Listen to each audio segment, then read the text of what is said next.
So hello guys, welcome to our another video. Hello guys, pagpasensyahan nyo muna yung motor natin guys, kasi hindi ko pa nawawashingan. So ito pala guys is yung update natin yung So ayan na, ganito na itsura nung ginamit nating Swallow.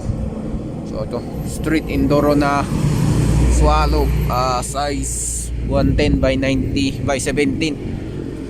So ayan guys, kalbo na siya. Yun. So ayan guys is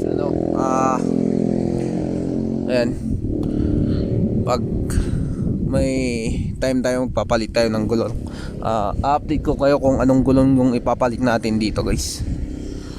So ito pala is